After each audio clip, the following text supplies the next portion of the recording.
چمکتا ہے کہاں افلاک پہ مہر مبیں ایسا، کہاں ہوگا خلافت کی انگوٹھی میں نگیں ایسا۔ خدا محفوظ رکھے چشم بد سے حسن صدیق کو، کہ بڑی مشکل سے پایا ہے نبی نے جانشین ایسا۔ اور صدیق کی صداقت سے چمن میں پھول کھلتے ہیں، انہی کے نقش قدم سے اصول بنتے ہیں۔ تو مجھ سے قصر صداقت کی منزلت مت پوچھ، ارے صدیق وہ ہیں جن کے گھر سے دلہا رسول بنتے ہیں۔ جس طرح اس دنیا میں بلا انکار محمد مصطفیٰ صلی اللہ علیہ وسلم تمام نبیوں کے سردار ہیں، بلا اعتراض محمد مصطفیٰ تمام پیغمبروں کے سرتاج ہیں، بلا انکار محمد مصطفیٰ تمام نبیوں کے امام ہیں۔ اسی طرح بلا انکار سیدنا ابو بکر صدیق تمام ولیوں کے سردار ہیں، بلا اعتراض سیدنا ابو بکر صدیق تمام ائمہ کے سرتاج ہیں، بلا انکار سیدنا ابو بکر صدیق تمام نبیوں کے امام ہیں۔ اور یہ میں نہیں کہتا، رب کا قرآن کہتا ہے وَسَيُجَنَّبُهَا الْأَتْقَى۔ اتقا کا معنی ہے سب سے بڑا بہادر، اتقا کا معنی ہے سب سے بڑا عاشق رسول، اور اتقا کا اعزاز بھی سیدنا ابو بکر صدیق کے لیے ہی جاتا ہے۔ خود کملی والے آقا صلی اللہ علیہ وسلم نے فرمایا افضل البشر بعد الانبیاء ابو بکر، کہ تمام انسانوں میں سب سے افضل اعلیٰ اور بالا انبیاء کے بعد حضرت ابو بکر صدیق ہے۔ کملی والے آقا نے یہ بھی فرمایا میرا سب سے بڑا محسن ابو بکر صدیق ہے۔ حضور نے یہ بھی فرمایا ارحم امتی بی امتی ابو بکر، میری امت میں سب سے بڑا رحیم ابو بکر ہے۔ کالی کملی والے کے فرامین میں ہمیں ماننا پڑے گا کہ تمام انسانوں میں انبیاء کے بعد افضل اعلیٰ اور بالا سیدنا ابو بکر صدیق ہے۔ نہیں یقین آتا تو آؤ حضرت عمر بن خطاب سے پوچھتے ہیں۔ کون عمر بن خطاب؟ وہ عمر بن خطاب جنہیں دیکھ کر شیطان رستہ بدلتا ہے۔ کون عمر بن خطاب؟ وہ عمر بن خطاب جن کے متعلق کالی کملی والے نے فرمایا لو کان بعدی نبی لکان عمر بن الخطاب، اگر میرے بعد کوئی نبی ہوتا تو عمر اس قابل تھا کہ اسے نبی بنایا جاتا۔ کون عمر؟ وہ عمر جو زمین پہ بولتا ہے، رب آسمان سے قرآن بنا کے اتار دیتا ہے۔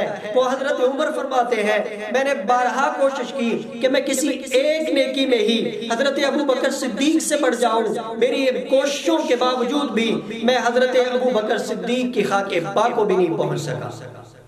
آؤ حضرت عثمان غنی سے پوچھتے ہیں۔ حضرت کون عثمان غنی؟ وہ عثمان غنی جو زمین پہ چلتے ہیں، رب کے فرشتے آسمانوں پر اس سے حیا کرتے ہیں۔ کون عثمان غنی؟ وہ عثمان غنی جنہیں دنیا میں ہی کالی کملی والے نے جنت کی بشارت دی۔ کون عثمان غنی؟ وہ عثمان غنی جنہیں اللہ کے محبوب نے اپنی 2 بیٹیاں نکاح میں دی۔ کون عثمان غنی؟ وہ عثمان غنی جن کے دیے ہوئے درم و دنانیر کو اللہ کے محبوب ہاتھوں میں لے کے اچھال رہے ہیں اور ساتھ فرما رہے ہیں اللہ میں عثمان سے راضی ہو گیا ہوں، تو بھی عثمان سے راضی ہو جا۔ وہ عثمان غنی فرماتے ہیں کہ میرا ایمان حضرت ابو بکر کا احسان ہے، مجھے کلمہ پڑھانے والا، حضور کی خدمت میں لانے والا اور ذی النورین بنانے والا ابو بکر صدیق ہے۔ او حضرت علی المرتضیٰ سے پوچھتے ہیں، شیر خدا سے پوچھتے ہیں، اسد اللہ غالب سے پوچھتے ہیں ابو بکر کا مقام کیا ہے، ابو بکر کی شان کیا ہے۔ حضرت علی المرتضیٰ بباغ دہل یہ فرماتے ہوئے آپ کو نظر آئیں گے کہ امت میں سب سے بڑا بہادر ابو بکر صدیق ہے، کالی کملی والی کی ہجرت کا ساتھی ابو بکر صدیق ہے، اور مصطفیٰ کے مصلی کا وارث بھی ابو بکر صدیق ہے۔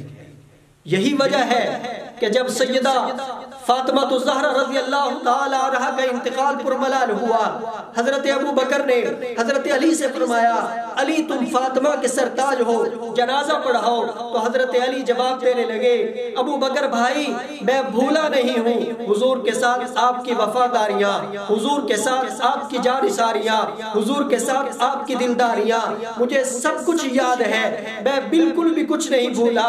ابھی بھی میرے کانوں میں حضور کا وہ فرمان گونج رہا ہے ہے لا ينبغی لقوم فیہم ابا بکر ان یمہم غیرہ، کہ جس قوم میں ابو بکر ہو اس قوم کے لیے مناسب نہیں کہ ابو بکر کے ہوتے ہوئے وہ امامت کروائے۔ حضرت علی نے حضرت ابو بکر صدیق کا دامن پکڑا، مصلی پہ کھڑا کر دیا۔ حضرت ابو بکر صدیق جنازہ پڑھا رہے ہیں، کس کا؟ خاتون جنت کا۔ جنازہ پڑھ کر رہا ہے، علی المرتضیٰ پڑھ رہے ہیں، حسنین کریمین پڑھ رہے ہیں۔ واہ کیسا منظر آسمان نے دیکھا کہ حضرت ابو بکر صدیق امام ہیں، حضرت علی مقتدی ہیں، حسنین کریمین مقتدی ہیں، امام حضرت ابو بکر صدیق ہے اور مقتدی سارے صحابہ ہیں۔ جس کو صدیق ذات خدا نے کہا اس کو صدیق ہی مصطفیٰ نے کہا، صدیق ہی مرتضیٰ نے کہا، صدیق ہی سب اولیاء نے کہا۔ پھر میں بھی کہتا ہوں صدیق صدیق ہے، جو نہ مانے وہ زندیق ہے۔